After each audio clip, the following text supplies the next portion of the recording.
Assalamualaikum warahmatullahi wabarakatuh. Alhamdulillah, alhamdulillahirrahmanirrahim, wa bihi nasta'in. Wassalatu wassalamu ala syafil anbiya wal mursalin wa alihi wa sahbihi ajma'in, amma ba'du. Yang saya hormati Tuan Imam, Tuan Nazir, seluruh jawatan kuasa masjid muslim-muslimat yang dirahmati Allah sekalian. Alhamdulillah pada malam ini sekali lagi kita bertemu dan kali pertama kita bincang tentang taufan awsa dalam konteks sebagai tentera ataupun peperangan tentera azab moden. Malam ini izinkanlah saya untuk menyentuh perkara yang sama dalam konteks perjuangan diteruskan dalam konteks perjuangan taufan awsa. Kita mulakan dengan ayat surah Ali Imran, A'udzubillahi minasyaitonir rajim. Wala tahsabanna alladziina qataluna fi wala tahsabanna alladziina qatalu fi sabilillahi amwata bal ahya'un 'inda rabbihim yurzaqun farihina bima atamullahu min fadlihi wa yastajiruna billadziina lam yalhaqu bihim min khawfihim alla khawfun 'alaihim wa lahum yahzanun yastajiruna atim min Allahi fadlihi wa anna Allaha la yudhi'u ajral muhsinin wala anna Allaha la yudhi'u ajral mu'minin. Surah Al-Azim. Wala tahsabanna alladziina qatalu fi sabilillah wala tahsabanna alladziina qatalu fi sabilillahi amwata, jangan kamu sangka mereka yang terbunuh pada jalan Allah mereka mati. Bal ahyun in rahim yuzakun, bahkan mereka hidup di sisi Tuhan mereka dan mereka diberikan rezeki. Farihi nabi ma atallahu min fadlih, dan mereka sedang bergembira.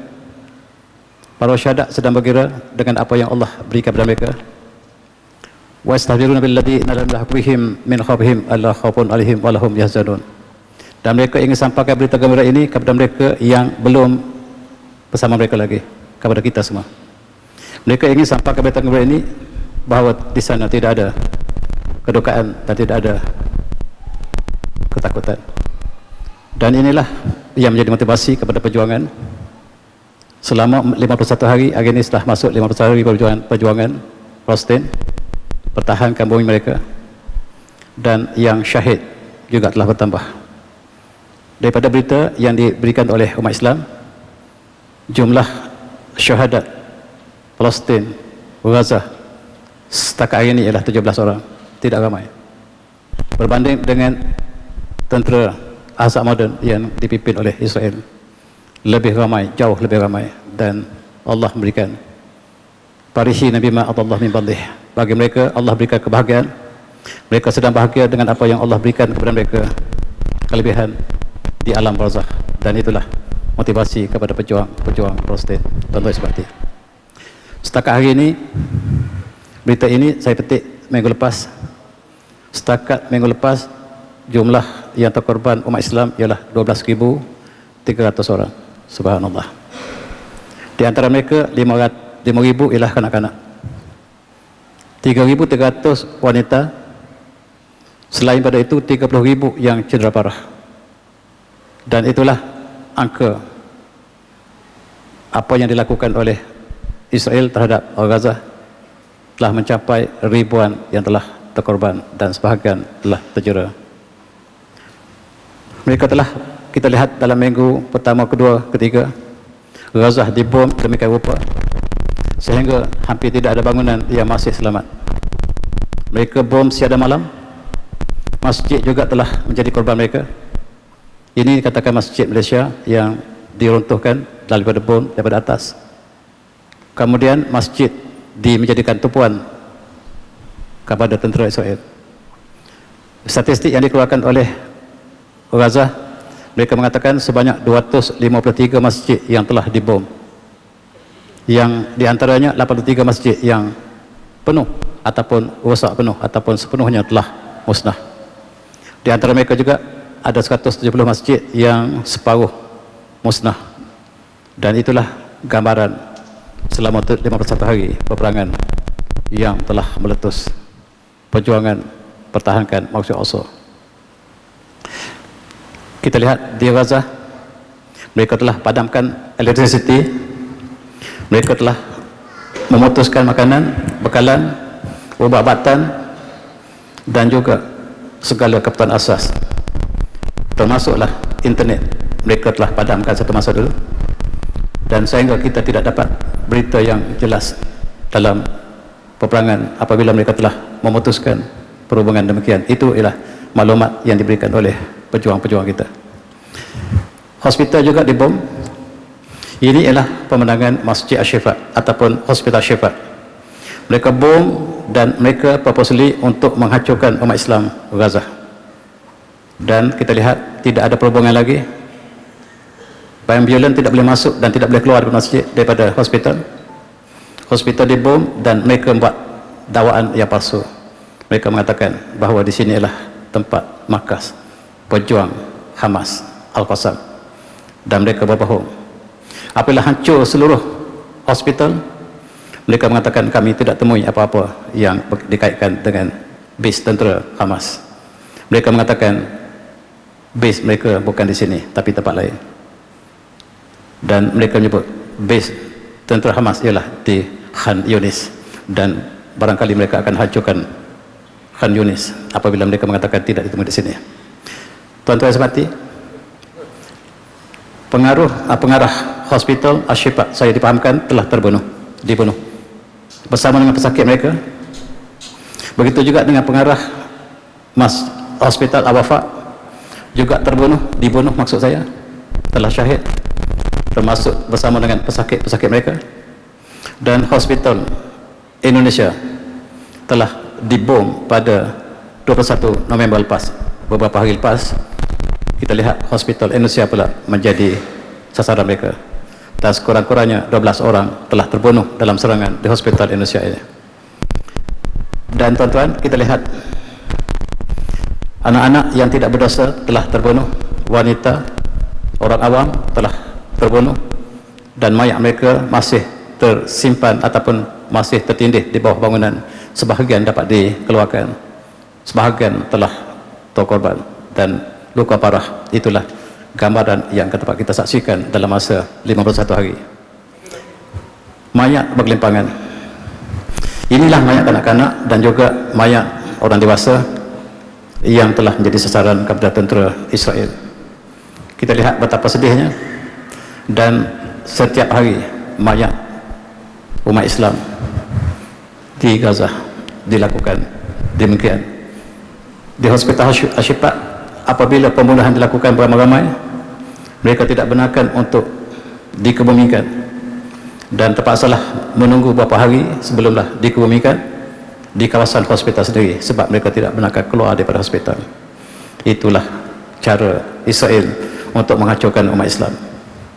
A'udzubillahiminasyaitonirrajim. Wala tahinu fi ibtigha'il qaum in takunu ta'lamuna innahum ya'lamuna kama ta'lamun wa tarjuna wallahi ma larjun wa kana Allahu aliman hakima.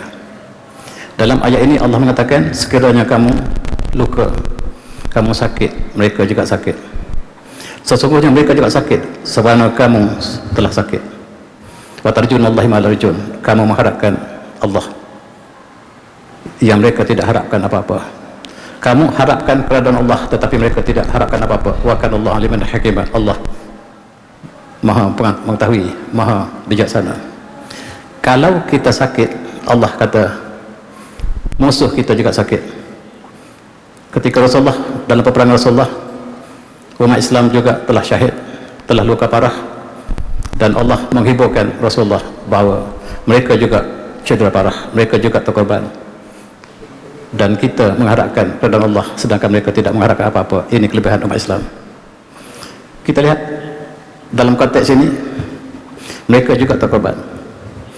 Mereka mengeluarkan statistik, mereka mengatakan tentera Israel yang terkorban setakat ini ialah 310 tentera, tetapi mereka akui seramai 125,000 telah hilang rumah tangga dan keluar menjadi pelarian. Mereka akui 120,000 daripada rakyat Israel telah keluar daripada rumah mereka, sama ada mereka telah pergi ke negara lain atau mereka menjadi pelarian. Itulah statistik yang dikeluarkan oleh Israel.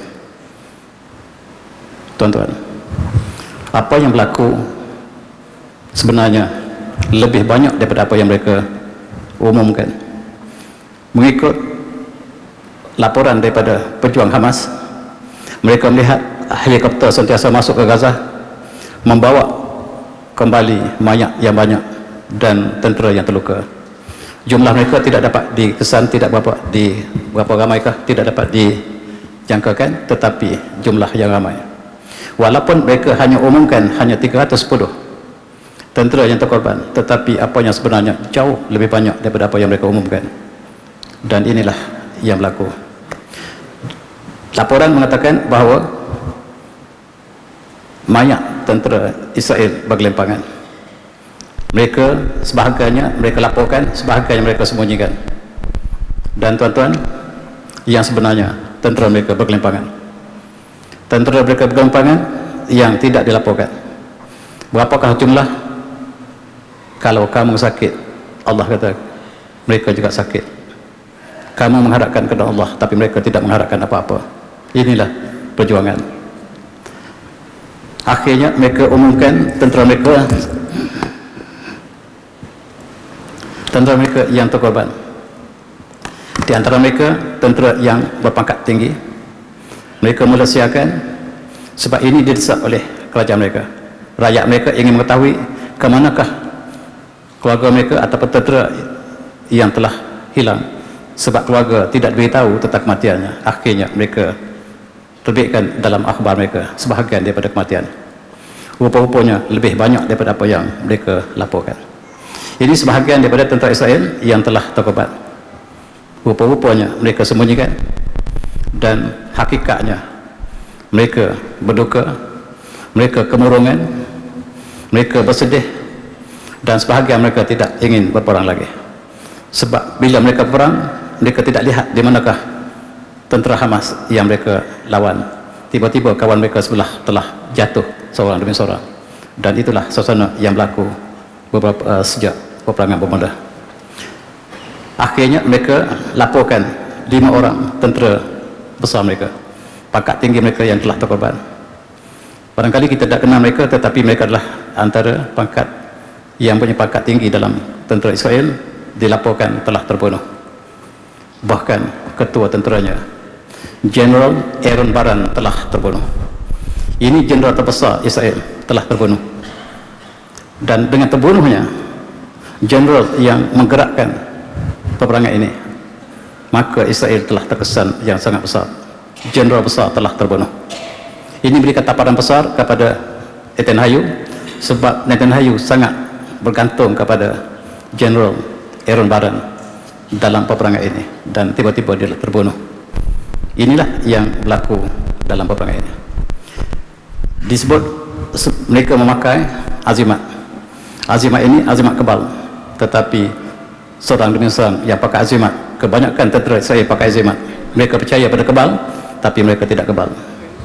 Mereka mati satu persatu. Itulah yang dilaporkan. Mari kita kembali, tuan-tuan. Inilah Gaza yang hanya seluas separuh daripada Kajang barangkali. Panjangnya sekitar 40 km, lebarnya sekitar 18 km. Itu saja. Di sinilah tempat perjuangan. Sebuah kampung ingin menentang sebuah dunia. Sebab Israel dibantu oleh seluruh dunia. Ini dah Israel. Warna biru ialah mereka yang menolong Israel. Kita lihat seluruh Amerika, Kanada, Amerika bersatu dengan Israel untuk menghancurkan Gaza. Sebahagian daripada Amerika Selatan, seluruh Eropah, NATO bersama dengan Israel. Australia, seluruh Australia bersama dengan Israel. India, Jepun, jiran kita Singapura bersama dengan Israel. Thailand bersama dengan Israel. Kalau kita kumpulkan seluruh warna biru, tuan-tuan, yang menjadi penyokong Israel, yang menyediakan senjata kepada Israel, yang menghantar tentera kepada Israel, separuh dunia. Separuh dunia menentang sebuah kampung. Sebuah kampung ditentang oleh separuh dunia. Cuba bayangkan. Dengan penilaian manusia, kita akan kalah, kita handicap. Kita handicap sebab kita hanyalah sebuah kampung ditentang oleh separuh dunia. Jiran-jiran Palestin tidak bersama Palestin, dan dunia bersama Israel. Dan kita dapat bayangkan betapa gamatnya, betapa dahsyatnya perjuangan yang dihadapi oleh tentera Hamas. Itulah, tuan-tuan, gambarannya. Ini ialah pemimpin Iran. Khamenei mengatakan, kalaulah selama 40 hari ketika dia bercakap ini 10 hari lepas, 40 hari peperangan berlaku, sebuah kampung menentang separuh dunia dan peperangan masih berterusan, maksudnya saya isyaratkan Israel kalah. Kalau seluruh Israel dibantu oleh separuh dunia menentang sebuah kampung yang kecil, Gaza, dengan penduduknya hanyalah 1 atau 2 juta, maka dapat bertahan 40 hari, maksudnya saya isyaratkan Israel kalah. Dari segi moral telah kalah, dari segi hakiki pun kalah, sebab dunia menentang satu kampung 40 hari dapat bertahan, dan ini adalah satu kekuatan luar biasa yang ditunjukkan oleh pejuang-pejuang Islam. Demikian juga disebut oleh pemimpin Hamas, Khalid Mas'am. Dia mengatakan Israel ingin menghancurkan Gaza, tetapi ketahuilah ini peperangan terakhir Israel. Ketahuilah ini adalah peperangan terakhir Israel, maksudnya lepas ini Palestin dibebaskan. Itu maksud daripada pemimpin ini. Mereka sangka bahawa inilah kali terakhir, kali kedua mereka hancurkan kita, tapi ketahuilah inilah peperangan terakhir bagi mereka. Dan daripada kata-kata ini menunjukkan bahawa umat Islam berada di atas. Tuan-tuan sekalian, apakah yang dipegang oleh pejuang Hamas? Hamas mengatakan kami akan berjuang, an-nasr aw syahadah, kami menang ataupun kami syahid, itu saja. Kami tidak akan serah diri, walaupun bilangan kami tidak seramai bilangan mereka yang menentang kami. Demi Allah kami tidak akan menyerah. Itulah azam yang ditunjukkan oleh pejuang ini. Kami turun, sama ada kami menang atau kami syahid. An-nasr aw syahadah, itulah kekuatan yang ada pada Hamas. Tuan-tuan, hari 43, hari ke-43, seramai 58 tentera Israel telah terbunuh, sebanyak 250 yang cedera parah dalam pertempuran pada hari 43, menunjukkan bahawa Israel tertekan. Ini dilaporkan oleh pejuang sendiri. Pejuang mengatakan mereka telah menghancurkan 58 pegawai dan tentera Israel sampai pada hari ke-43. Hari yang ke-44 mereka telah membunuh 6 lagi tentera Israel, dan juga mereka menghancurkan beberapa kereta kebal, dan mengikut Al-Qassam mereka telah menghancurkan lebih 300 kereta kebal. Kereta kebal mereka yang sangat hebat dihancurkan oleh roket Al-Yasin buatan sendiri. Cukup luar biasa, sebab kapal terbang kereta kebal dicipta supaya tidak dapat meletup, tidak dapat dihancurkan oleh sebarang senjata, tetapi telah hancur. Tuan-tuan, 18 November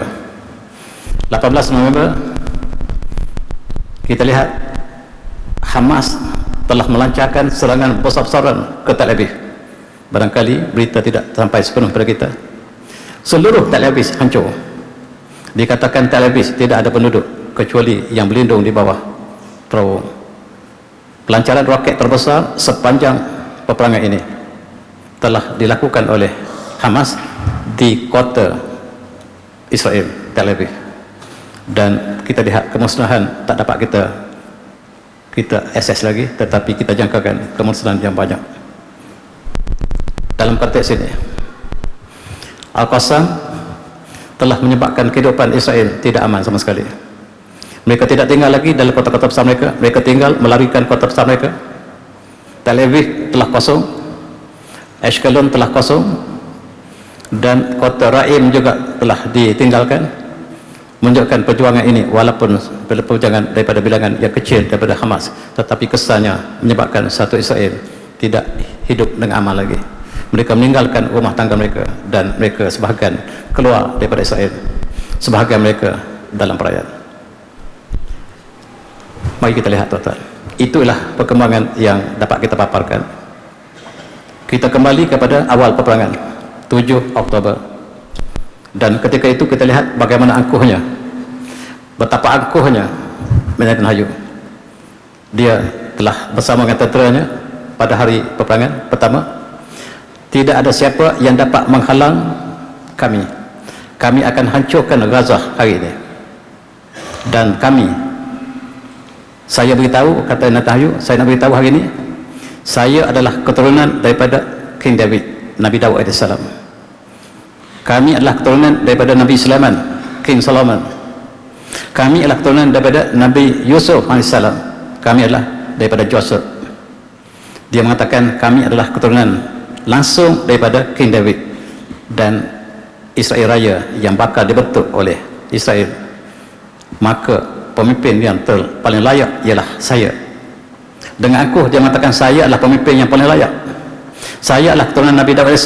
Barangkali benar, tetapi Nabi Daud ialah Nabi yang agung, bukan untuk menghancurkan kemusnahan seperti yang dilakukan oleh Netanyahu.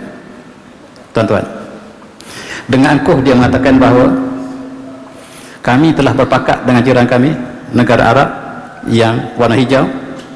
Kami akan membentuk satu koridor ekonomi besar dunia, dan kami telah bersetuju dengan syarat Palestin dihapuskan. Palestin dihapuskan sebab Palestinlah yang menjadi penghalang kepada kemajuan kami. Dan dia telah mengatakan negara Arab telah mengadakan normalisasi dengan kami, telah adakan hubungan ekonomi dengan kami, dan dengan syarat Palestin dihancurkan. Benar, dalam peta Google Palestin telah tidak ada lagi. Tuan-tuan, jadi kita Google, Palestin telah hilang sama sekali, yang adalah Israel. Inilah sebahagian daripada sebab peperangan disahkan oleh Hamas. Dalam konteks ini dia mengatakan pada mula hari perlawanan, hari peperangan 7-8 Oktober, 25 negara telah bersama kami. Mereka telah sehati sejiwa dengan Israel. Mereka bersama dengan Israel dan akan menghancurkan Gaza. Kami akan hancurkan dalam 1 minggu. Gaza akan bertukar nama menjadi wilayah Israel. Dengan angkuh dia mengatakan, dia sebut satu persatu negara yang bersama dengan Israel. Dalam masa seminggu kami akan membina sekolah-sekolah kami, sekolah-sekolah Israel di Gaza. Gaza ialah bumi kami, dia sebut pada awal peperangan. Tuan-tuan, apa yang berlaku ialah mereka ingin hancurkan Gaza sebab di depan laut Gaza ada sumber minyak yang masih belum terusik, dan mereka ingin sempurnakan dan tukar Gaza menjadi Israel, dan undang-undang antarabangsa memberikan hak pada mereka untuk mengambil minyak. Itu sebab antara yang mereka rancang. Gaza harus dihancurkan sepenuhnya, dan orang Gaza akan dipindahkan ke Sinai, dan mereka tidak akan dikembali lagi ke Gaza. Itu perancangan mereka. Apa yang mereka rancang ialah untuk membina apa yang mereka sebut sebagai The Economic Corridor, yang mula daripada India melalui UAE, Arab Bersatu, Emirat, kemudian masuk Arab Saudi, keluar ke Jordan, masuk ke Israel, dan terus ke Greece, Itali, ke sampai Eropah. Ini ialah koridor yang mereka rancang dengan syarat Palestin dihancurkan, dan mereka memang nekat untuk hancurkan Palestin. Dalam konteks ini berkali-kali dia bentang di bangsa bersatu. Dia mengatakan Saudi Arabia, Jordan, Israel telah bersetuju untuk membentuk bersama India, bersama dengan Greece, untuk membentuk satu koridor ekonomi yang terbesar dunia, dan dia bakal menjadi pusat perkembangan ekonomi yang hebat dengan syarat Palestin dihancurkan. Perancangan yang kedua ialah mereka ingin membina terusan yang selari dengan terusan Swiss yang wujud, dan ini akan memberikan perkembangan ekonomi yang pesat. Mereka ingin menggali satu lagi terusan yang warna merah, menghubungkan di antara Laut Mediterranean dengan Teluk ataupun Laut Merah melalui Teluk Aqabah. Teluk Aqabah ini sedang dirancang oleh Saudi untuk membina sebuah kota Neom namanya, dan apabila terusan ini dibina akan memberikan kelebihan kepada Saudi, dan Saudi sangat memberikan sokongan terhadap pembinaan terusan yang warna merah yang disebut sebagai terusan Ben Gurion. Sebab kota Neom berada di tepi Teluk Aqabah. Kota ini akan menjadi sebagai pemangkin kepada ekonomi dengan pelabuhan yang besar, dan oleh sebab itu mereka bersetuju untuk membentuk koridor yang berbentuk mula daripada India sampai ke Eropah, dan Palestin harus dihancurkan. Tuan-tuan, dalam peperangan, apabila mereka telah masuk menceroboh Gaza, mereka putuskan bahan api, elektrisiti tidak ada, makanan tidak ada, air tidak ada, ubatan tidak ada, dan mereka berhasrat supaya seluruh penduduk Gaza yang sebelum hancur masuk ke Sinai, dan mereka akan dijadikan pelarian di Sinai. Tempat yang mereka rancang ialah di kawasan Sinai. Di sini tempat tidak ada air, tempat yang kering kontam. Yang tuan-tuan pernah melawat kawasan Sinai, di sinilah padang pasir yang tandus. Mereka cadangkan untuk menempatkan pelarian Gaza, dan mereka tidak akan dikebenarkan kembali semula ke Gaza. Di sini ialah tempat Bani Israel pernah sesat satu masa dulu bersama dengan, selepas mereka selamat daripada Firaun, mereka telah sampai di sini, dan Allah sesatkan mereka sebab mereka menentang kebenaran Nabi Musa AS, Nabi Harun AS, dan mereka berada di sini 40 tahun. Allah sesatkan mereka di sini, dan mereka tidak ada sebarang makanan. Allah turunkan awan, wa zallalakumul ghamam, dan Allah bayangkan mereka dengan awan. Mereka dapat berteduh di bawah awan dengan mukjizat Nabi Musa AS. Mereka tidak ada air, lalu Allah berfirman, Nabi Musa, a'udzu minasyaitonir rajim, wa in istasqa Musa liqaumihi faqul nadribu.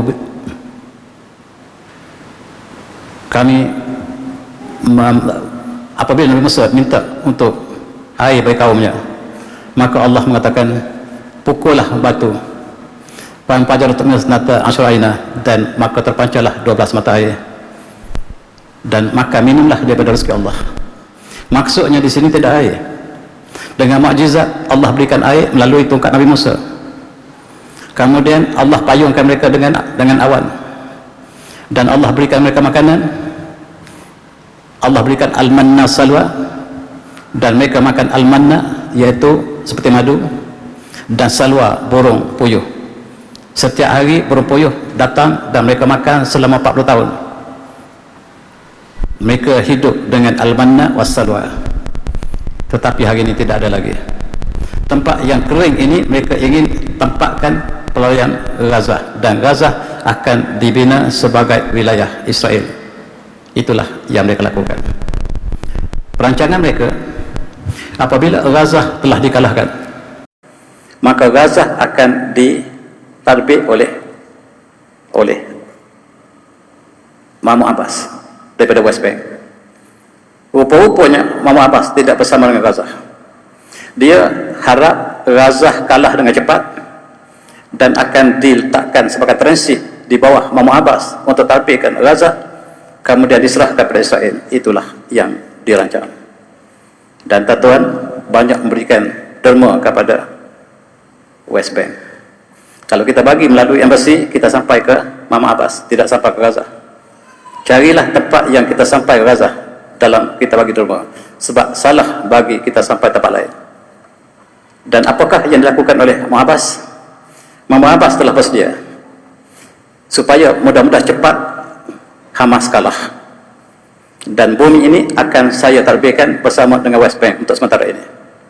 Dia telah berikan pengakuan bahawa dia akan tarbikkan West Bank, kemudian tarbikkan Gaza, dan kemudian diserahkan pada Israel. Sekarang pun mereka ada hubungan dengan Israel. Itulah perancangan yang dilakukan oleh mereka, dan Gaza keseorangan dalam perjuangan ini. Ini ialah amaran daripada pejuang Islam. Al-Khasirun Netanyahu wa Abbas la yakhruja salimain min habil Gaza. Saya tak nak terjemah, tuan-tuan, takut salah. Al-Khasirun Netanyahu wa Abbas la yakhruja salimain min habil Gaza. Dan ini amaran kepada Abbas, jangan bersama dengan Israel untuk menipu Gaza, sebab anda berdua tidak akan selamat. Inilah amaran daripada pejuang-pejuang yang sedang berjuang sekarang. Dan apakah yang akan berlaku, wallahu a'lam, tetapi itulah amaran yang telah diberikan. 20 November lepas ialah Hari Kanak-Kanak. Pada hari kanak-kanak inilah Israel membunuh kanak-kanak di Palestin, di Gaza. Hari kanak-kanak di tempat lain, kanak-kanak diraihkan, dididik dengan penuh kasih sayang, tapi sayang di Palestin mereka menjadi target kepada tentera Israel. Apakah yang mereka ajar kepada tentera mereka? Apakah Israel ajar kepada kanak-kanak mereka? Mereka ajar menyanyi. Mereka ajar menyanyi. Dan dalam nyanyi mereka ini, kami akan hancurkan Gaza. Kanak-kanak menyanyi bahawa kami akan hancurkan segala-galanya Gaza. Lepas kami hancurkan, kami akan buka sekolah di Gaza. Kami akan belajar di Gaza. Gaza, bumi kami. Itulah yang mereka rancang, tuan-tuan. Allah rancang yang lain. Kita baca ini nyanyian dalam bahasa Ibrani, dalam bahasa Hebrew, diterjemahkan dalam bahasa Inggeris. Tuan-tuan boleh lihat di situ. Autumn night falls over the beach of Gaza. Planes and bombing, destruction. Look at Israel army is crossing the line to annihilate the swastika bearer, yaitu Palestinian. In other year, there will be nothing there. Tahun depan, di Gaza akan hancur. And will return safely to our homes. Dan kami akan kembali semula ke bumi kami, Gaza. Dia ajar kanak-kanak bahawa Gaza adalah bumi mereka. Mereka baru datang tahun 1948. Mereka menumpang bumi Palestin. Sekarang mereka mengatakan Gaza ialah bumi kami. Kami akan buka sekolah di Gaza. Kami akan bercocok tanam di Gaza. Kami akan hancurkan Gaza. Nyanyian yang dilakukan pada hari kanak-kanak di Israel cukup menyayat hati, tuan. Menggambarkan maksud mereka sebenarnya. Rupa-rupanya mereka ingin hancurkan Gaza. Gaza telah hancur bangunan, tapi di bawah masih intact. Pejuang-pejuang masih berada dalam trauma mereka. Dan perjuangan diteruskan sebagai tajuk pada perbincangan kita hari ini. A'udzubillahiminasyaitanirrajim. La yuqatilunakum jami'an illa fi quram muhasatin aw min wara judud ba'suhum bainahum syadid tahsabuhum jami'an wa kulluhum syatta dzalika annahum qaumun la ya'qilun. Sadaqallahul azim. Al-Hash. Mereka tidak akan memerangi kamu secara seluruhnya, secara terbuka, kecuali mereka berlindung dalam kubu yang kuat ataupun di sebalik dinding. Benar apa yang Allah sebut ini, benar-benar mereka telah berperang dalam kereta kebal. Allah mengatakan mereka tidak akan berperang kecuali dalam kubu. Benar, mereka hanya berani dalam kereta kebal. Mereka hancurkan Gaza daripada atas. Mereka bombas Gaza segala-galanya, dan mereka mula masuk melalui kereta kebal. Dan apakah berlaku? Allah mengatakan mereka penakut. Mereka akan berperang dalam kubu au mi wara'i judur, ataupun di belakang dinding. Ba'suhum bainahum syadid, kekuatan teologi mereka kuat. Tahsabuhum jami'ah, kamu sangka mereka bersatu. Wa quluhum syatta, tapi hati mereka berpecah belah. Dzalika annahum qaumun la ya'qilun, itu sebab mereka lah kaum yang tidak berakal. Benar, tuan-tuan. Mereka berperang dalam kereta kebal. Allah sebut mereka tak akan perang secara berdepan. Tetapi kereta kebal ada kelemahan yang sangat besar.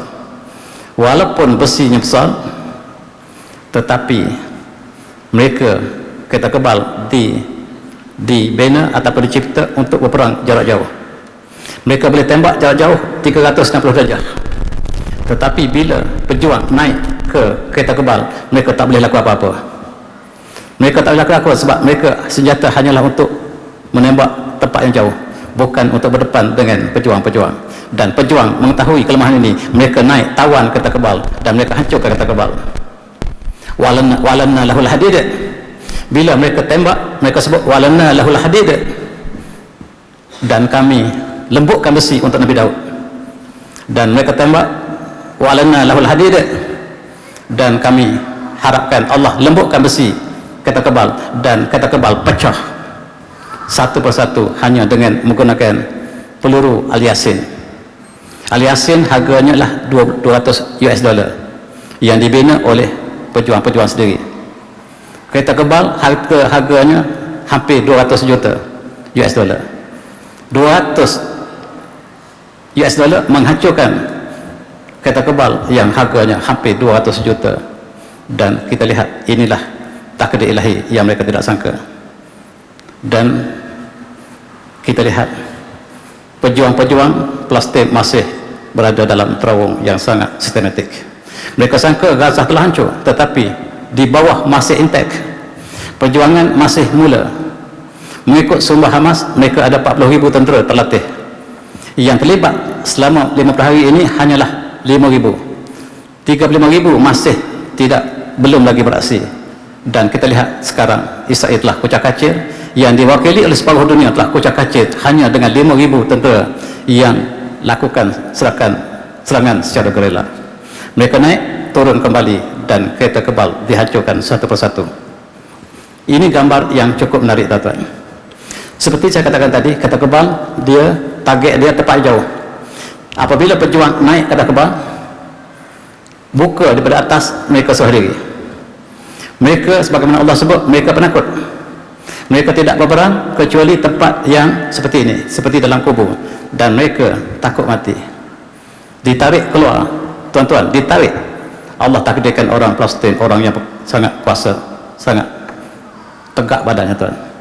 Mereka makan hanya ikan. Mereka telah bersedia untuk perangan, mereka hanya makan ikan. Dan badan mereka sangat fit berbanding dengan tentera Israel yang gemuk ini. Tengok, mereka tarik dengan tangan kiri, naik 4 orang satu kereta kebal, dan mereka hancurkan 300 kereta kebal seperti ini. Sebahagian mereka ditawan. Dan tuan-tuan, Hamas menyatakan pada tarikh yang saya ambil berita ini, 10 kereta kebal dihancurkan.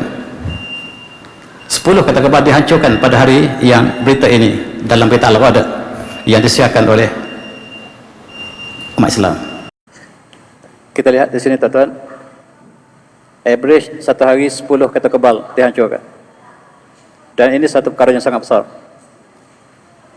Pengkaji peperangan mereka mengatakan kereta kebal Markava tidak dapat dihancurkan, tetapi telah hancur.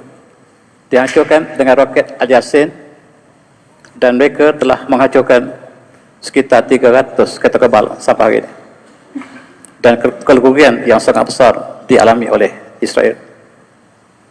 Begitu juga kita lihat kereta Markava ini yang tidak dijangkakan dapat dipecahkan, telah pecah menggunakan dengan roket Al-Yasin. Roket Al-Yasin adalah dibina sendiri oleh pejuang-pejuang, bukan diimport. Mereka menggunakan seperti RPG, tetapi mereka tambah lagi 2 peluru dalam satu tembakan. Satu untuk target, kemudian yang kedua untuk pecahkan.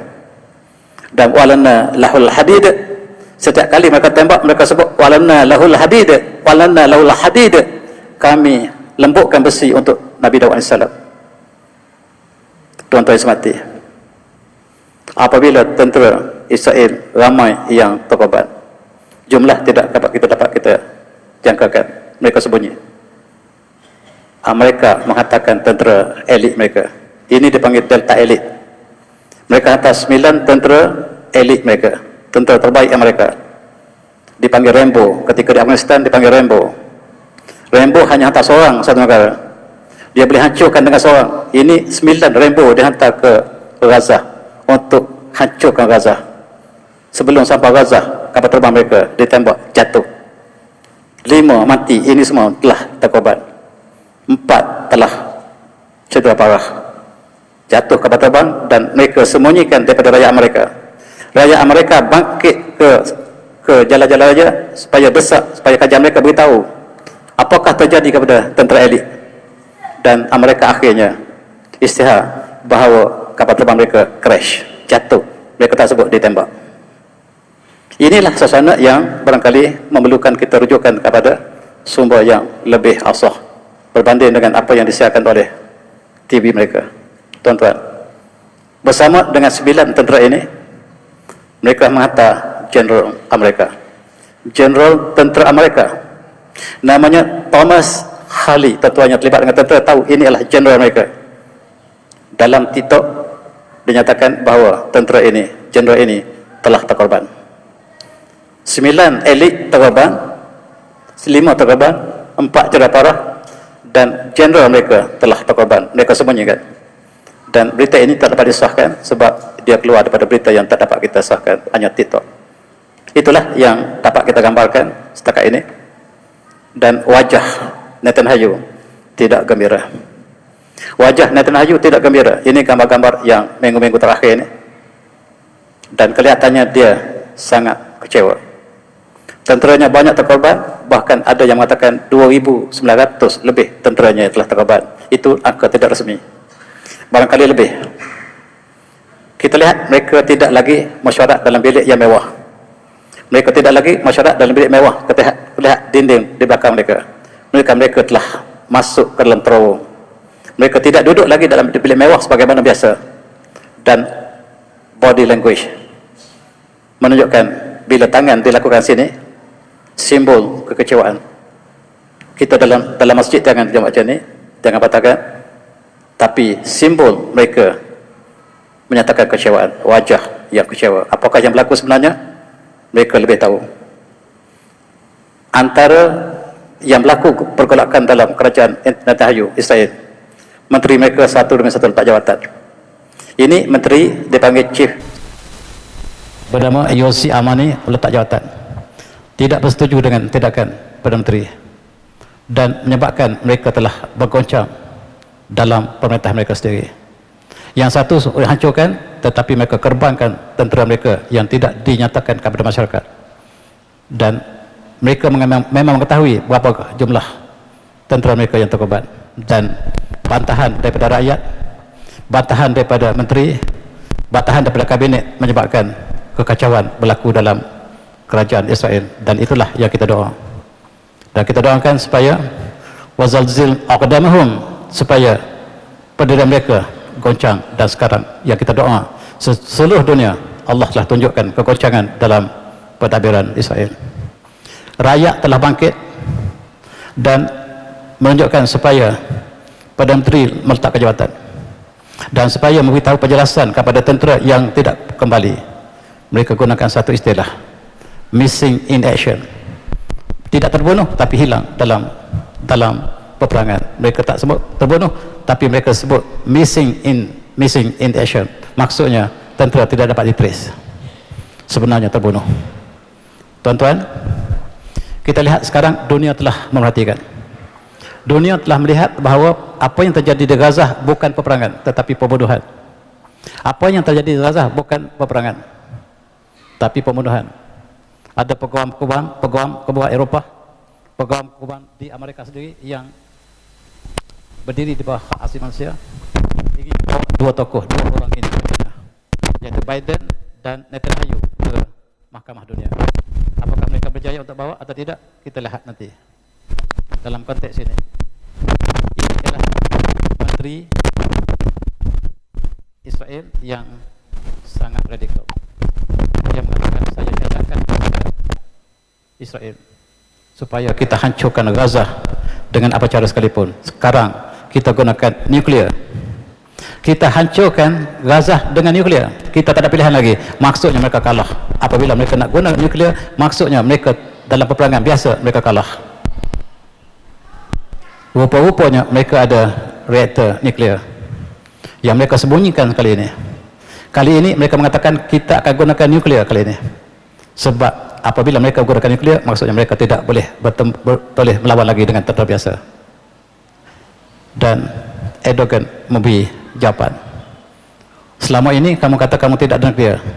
Kamu menafikan di pasal 1. Kamu menafikan kamu tidak ada sebarang reaktor nuklear. Sekarang kamu ancam untuk hancurkan Gaza dengan nuklear.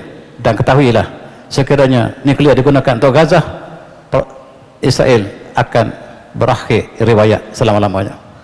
Ini kata-kata daripada Erdogan. Tuan-tuan semati, mereka menilai kerugian setakat ini. Mereka meletakkan angka 38 bilion.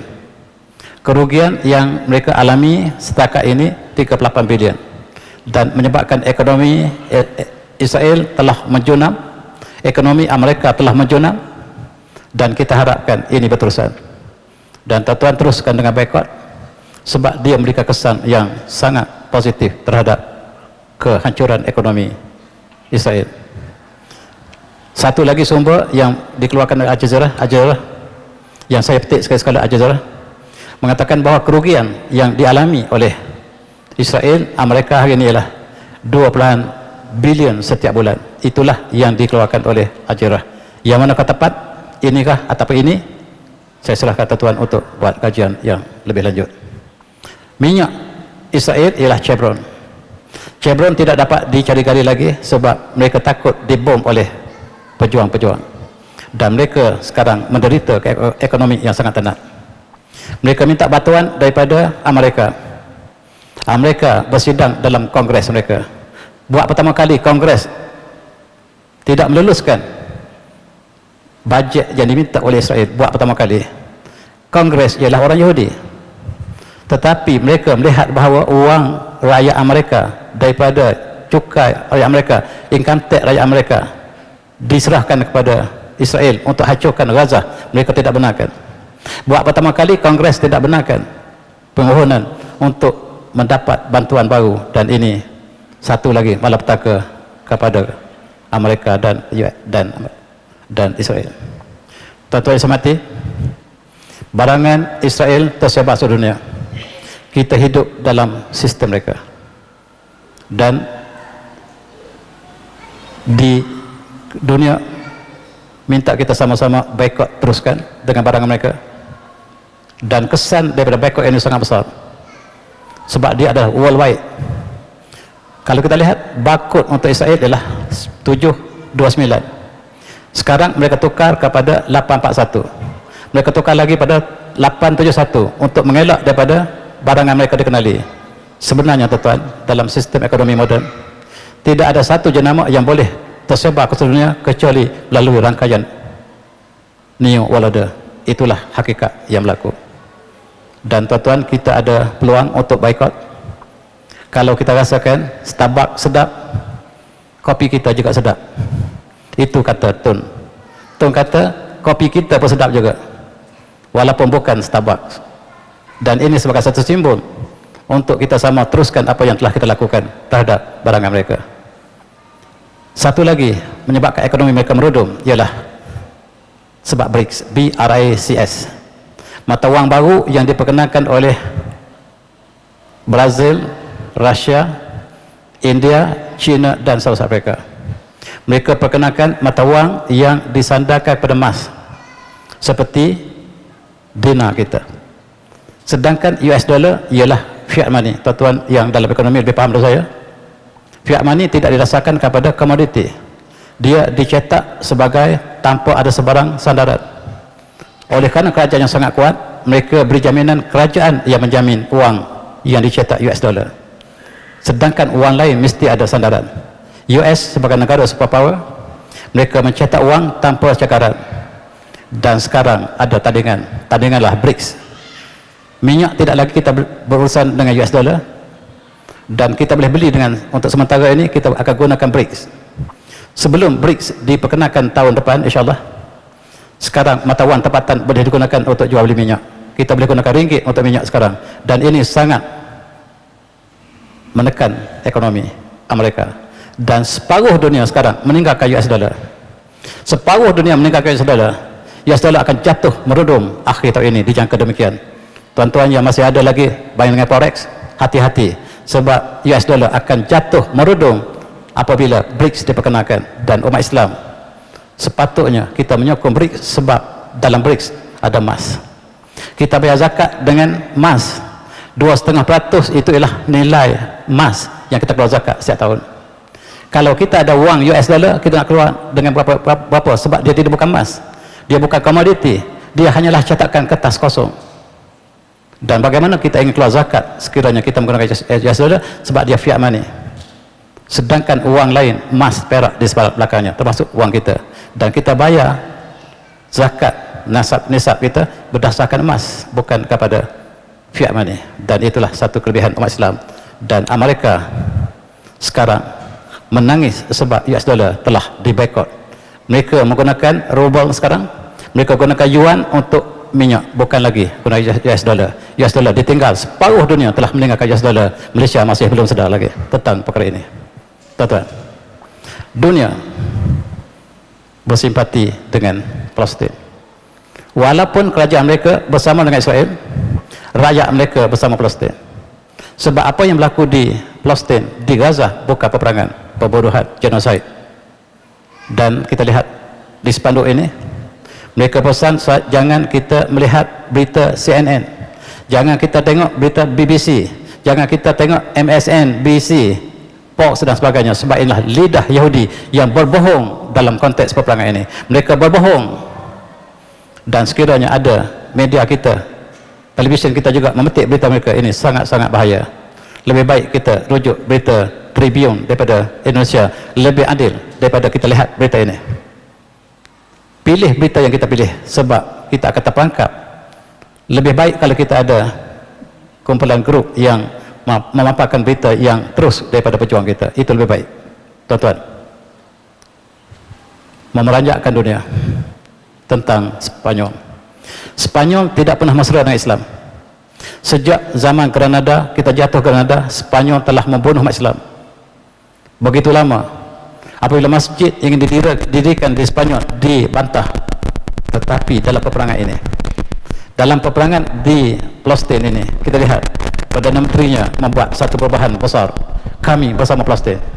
Ketika seluruh Eropah bersama dengan Israel, Spanyol mengatakan kami bersama Palestin sekarang, sebab apa yang dilakukan oleh Barat terhadap Palestin telah melampaui nilai kemanusiaan. Rupa-rupanya ada juga pemimpin dunia yang masih bersifat murni hatinya. Lebih daripada itu, kami akan recognize, kami akan iktiraf entiti Palestin itu disebut oleh Perdana Menteri Spanyol, sedangkan negara Arab sendiri tidak menyebut demikian. Tuan-tuan, ini berita yang menyedihkan bagi mereka. 2 minggu lepas, Blinken, Menteri Luar Amerika, telah melawat negara-negara yang mereka harapkan beri pertolongan kepada mereka. Mereka harapkan China menolong mereka, mereka harapkan Turki menolong mereka, mereka harapkan negara-negara Arab menolong mereka. Tetapi dia pulang dengan tangan hampa. Kenapakah dia mencari negara Arab untuk dapat bantuan ini? Ada satu perkara yang besar. Mereka dapat melihat kehancuran ekonomi mereka. Kekalahan dapat dilihat, dialami oleh Israel, bukan Hamas. Dan berita CNN yang dipetik oleh Arabiah, saya petik berita CNN melalui Arabiah seperti berikut. Blinken, saya khusus Israel ila waqfi muaqqat lil gharat al-jawiyah al-Gaza lissimah bil wasatah. Itu berita yang keluar dalam berita CNN versi bahasa Arab, dan ini menggambarkan bahawa mereka sudah mengalami kekalahan. Maksudnya Blinken menasihati Israel supaya gencatan senjata dilakukan sementara, sebab untuk membeli masa, senjata telah berkurangan di Israel, supaya ada masa untuk bawa masuk senjata dengan banyak ke Israel. Dan ini dilakukan oleh Blinken, Amerika, yang ingin membeli masa, dan mereka tidak pernah ingin gencatan senjata. Berkali-kali bahasa bersatu cadangkan gencatan senjata, tapi mereka tidak pernah akur. Kali ini mereka minta gencatan senjata. Kita sudah hidu kelemahan mereka, dan melalui Qatar kita minta supaya gencatan senjata diteruskan, dan mereka terus terima. Menerima gencatan senjata maksudnya mereka dalam kekalahan. Dari segi moral mereka kalah dalam apabila mereka minta gencatan senjata. Tuan-tuan, benar bantuan atau berita daripada mereka supaya segerakan, tangguhkan serangan di Gaza, tangguhkan serangan Gaza, sebab kematian yang sangat besar daripada pihak Israel. Ini adalah tanda-tanda bahawa apa yang mereka rancang tidak berlaku. Dan subhanallah, Yaman telah memberikan amaran kepada Israel. Setiap kapal yang ada hubungan dengan Israel, kami akan tawan, kami akan tangkap, ataupun kami akan bawa tahan. Dan telah dibuktikan oleh Yaman. Yaman membuat keputusan setiap kapal yang ada kepentingan dengan Israel akan kami tahan. Dan kapal pertama ditahan adalah kapal kargo yang dimiliki oleh Mossad. Dalam kapal ini tidak tahu apakah barangan yang ada, tetapi ditahan oleh Yaman. Yaman tahan lagi kali kedua semalam. Satu lagi kapal ditahan oleh Yaman. Begitu juga Algeria mengisahkan perang terhadap Israel. Algeria juga menahan kapal Jerman yang membawa senjata yang banyak ke Israel. Rupa-rupanya mereka ingin kejahatan senjata untuk bawa senjata yang banyak ke Israel, dan ditahan sama ada oleh Algeria, ditahan 2 kapal oleh Yaman, dan mereka sekarang menjerit. Amerika, Israel menjerit sebab kapal mereka ditahan. Ini kapal jadi tahan pertama kali. Kapal ditahan oleh Yaman yang katanya kapal kargo kepunyaan Mossad, yang dalam balang kargo ini tidak dapat kita pastikan apakah kandungan mereka. Dan ini adalah pesanan daripada bekas tentera Amerika. Komander tentera Amerika membuat pesanan kepada Amerika sendiri, kepada Israel.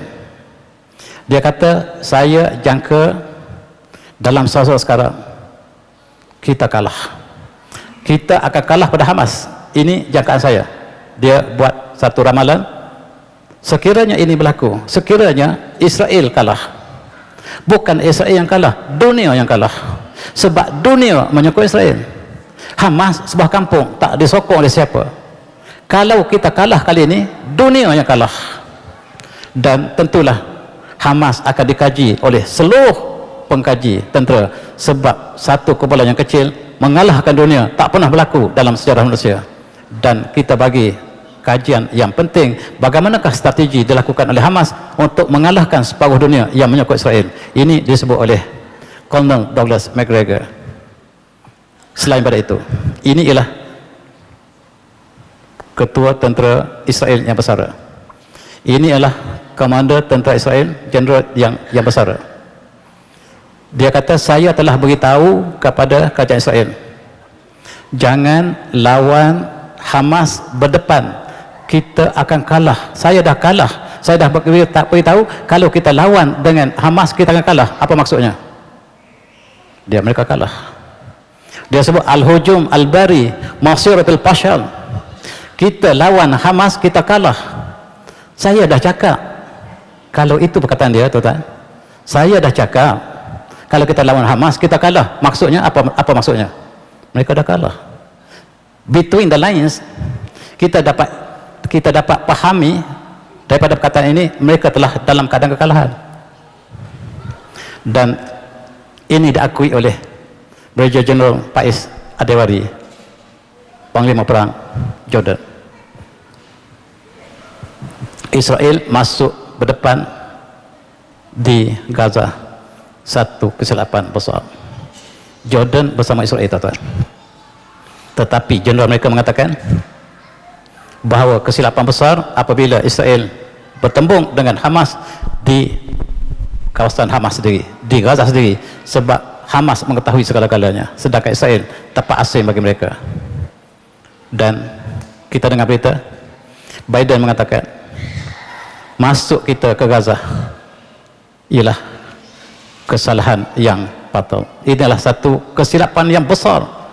Mereka melakukan kesilapan yang besar apabila kita masuk menentang Hamas. Mereka kalah. Mereka kalah, tuan-tuan. Berita CNN, kita yang kalah. Dalam CNN mereka kata kami telah kepung seluruh Gaza. Gaza tidak ada apa-apa sekarang. Tetapi Biden mengakui kesalahan besar Amerika menentang Hamas di Gaza. Rupa-rupanya yang mati bukan tentera Israel, tentera Amerika. Biden sekarang dalam terdesak sebab yang mati ramai ialah tentera Amerika. Tentera Amerika mati lebih ramai daripada tentera Israel. Itu hakikat yang menyebabkan kekacauan berlaku dalam perdagangan Amerika sendiri. Tuan-tuan semati, apabila keadaan yang kacau-kacau, Hamas yang demikian tertekan di Gaza, bantuan kemanusiaan tidak masuk, mereka cadangkan melalui Qatar, kita buat gencatan senjata untuk hari. Terus diterima oleh Israel. Memang mereka nak gencatan senjata, tetapi Amerika menolak. Israel ingin gencatan senjata sebab dicadangkan oleh Hamas melalui Qatar, sebab rupa-rupanya tidak ada kejayaan yang mereka harapkan dalam kerja lapangan oleh Israel. Tekanan daripada orang awam, tekanan antarabangsa, akhirnya Israel menerima gencatan senjata 4 hari, termasuklah hari Jumaat lepas dan hari ini hari yang ketiga gencatan senjata.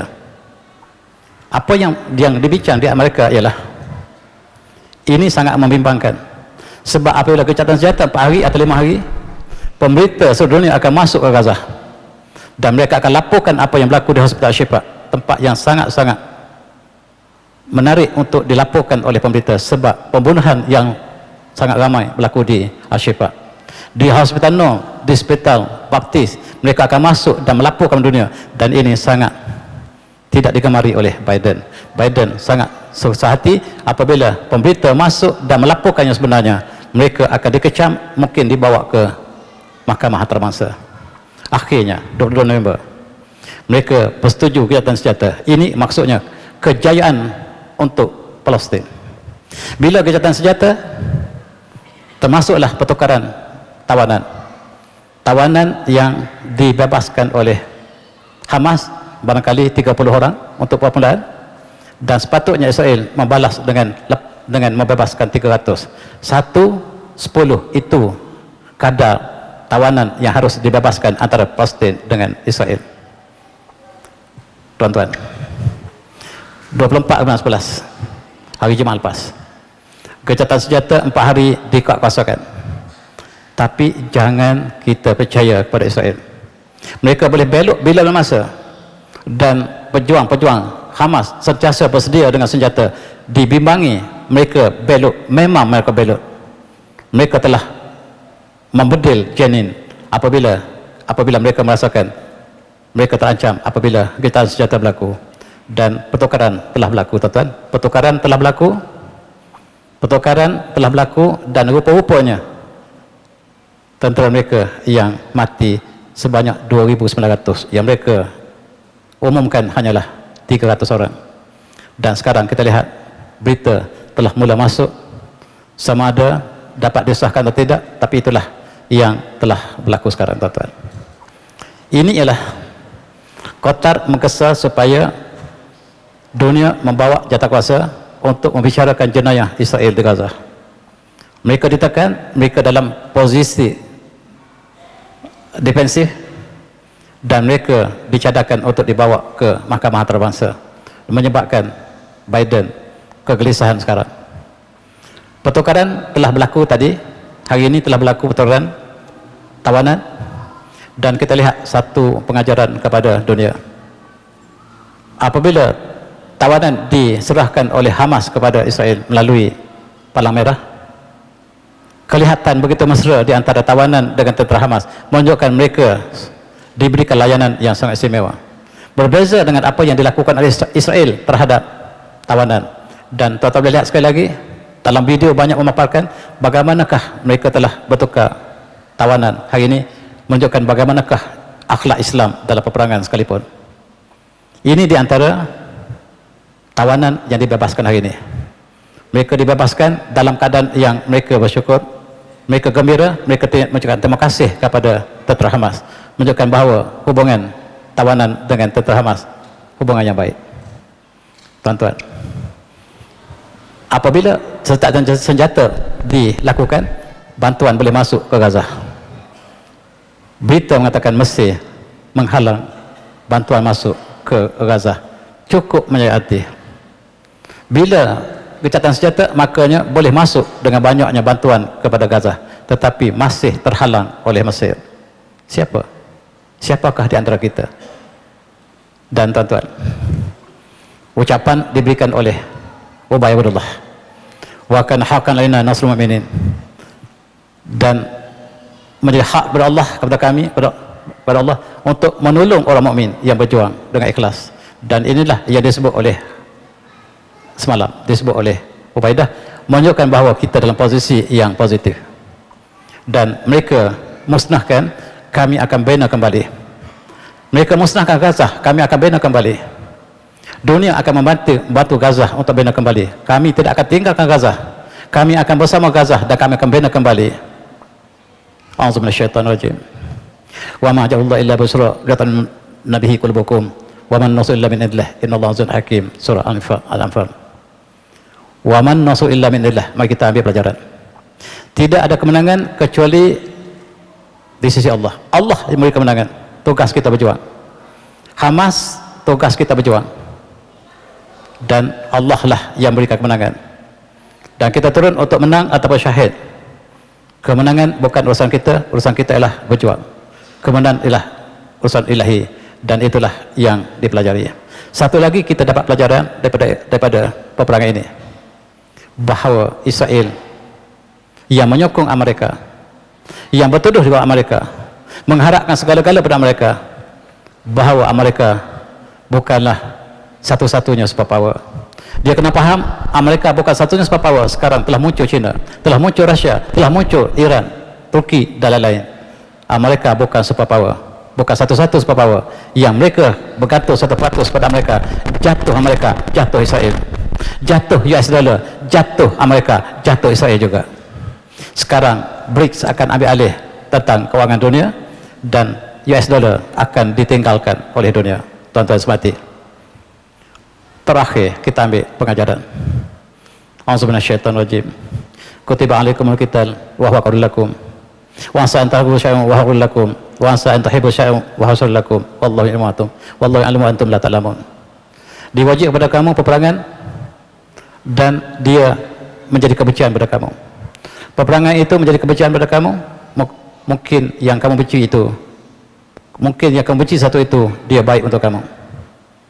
Mungkin yang kamu sayang sesuatu itu, dia buruk untuk kamu. Wallahu ya'lamu. Allah mengetahui, wa antum la ta'lamun. Kamu tidak mengetahui. Allah mengetahui, kamu tak mengetahui.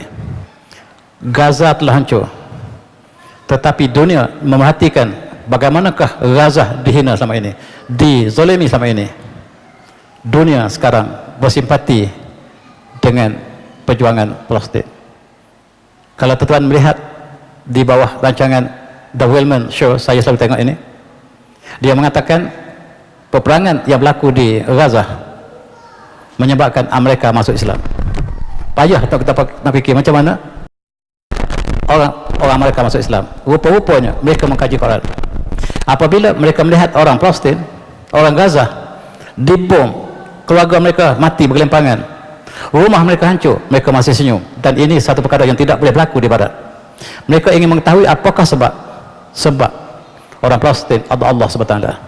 Dengan itu mereka ingin mengetahui bagaimanakah kekuatan pribadi orang Islam bila menerima bencana, dan mereka membaca Al-Quran, dan Al-Quran paling laris di Amerika. Al-Quran paling laris di Amerika sekarang. Ini ialah perkara yang hikmah yang tersembunyi, yang barangkali kita tak sangka. Orang Amerika membaca Al-Quran, orang Eropah membaca Al-Quran, dunia membaca Al-Quran. Dan tuan-tuan, seperti 11 September yang lalu 2001 lepas, Al-Quran habis dijual di Amerika, Al-Quran habis dijual di Eropah. Mereka mula membaca Al-Quran sebab mereka ingin tahu apakah sifat Muslim itu. Mereka tak pernah dengar, dan mereka membaca. Mereka, Allah berikan hidayah. Ada yang mereka mendapat hidayah, dan mereka memberi Islam sebagaimana yang ditunjukkan dalam sejarahnya lalu. Dan perkara ini berulang sekali lagi apabila berlaku peperangan di Gaza. Inilah pemandangan di barat. Umat Islam solat, orang bukan Islam cuba duduk di belakang, nak rasakan apa yang dirasakan oleh mereka. Mereka ikut-ikut bersolat di belakang orang Islam, dan wanita juga bersolat di sampingnya untuk merasakan apakah yang dirasakan oleh orang Islam apabila rumah mereka dihancurkan, keluarga mereka dibunuh. Mereka masih lagi ada Allah SWT, dan mereka masih lagi bertawakal. Inilah memberikan impak kepada penduduk dunia untuk mengkaji Islam itu sendiri, dan akibatnya Islam the fastest growing religion in the world. Islam ialah agama yang paling cepat berkembang dunia. Dan tuan-tuan, dalam simulasi yang dilakukan oleh Pew Research Center prediction, dia mengatakan dalam tahun 2050, dalam masa 30 tahun lebih akan datang, setiap 3 orang di atas muka bumi seorang Muslim. Setiap 3 orang yang berjalan di atas muka bumi seorang Islam. Hampir 30% penduduk dunia menjadi Muslim, dan yang paling ramai bertambah Muslim ialah di Rusia. Rusia bertambah dengan cepat Islam. dan mereka menjangkakan Islam Rusia menjadi pos Islam terbesar akan datang, bukan di Indonesia, bukan di Afrika, bukan di negara Arab, bukan di Malaysia, tetapi pos Islam yang terkuat akan datang bakal berlaku di Rusia. Sekarang penduduk Islam di Rusia 30 juta 30 juta umat Islam di Rusia sekarang, masjid penuh. Satu masa dulu Putin hancurkan seluruh masjid, sekarang Putin, presiden mereka, membina 3,000 kembali masjid yang diruntuh. Ini satu petanda yang besar. Islam diberikan berkembang di bumi Bukhara, di bumi Rusia, dan kita dapat jangkakan perkembangan Islam yang sangat pesat datang daripada timur, bukan daripada barat. Tuan-tuan, Allah berfirman, "Huwallazi arsala rasulahu bil huda minal haqq liyuzhirahu 'ala ad-dini kullihi wa kafa billahi syahida." Dan Allah lah yang mengutuskan rasulnya dengan agamanya benar dan petunjuk, yang agama ini bakal mengatasi seluruh agama lain.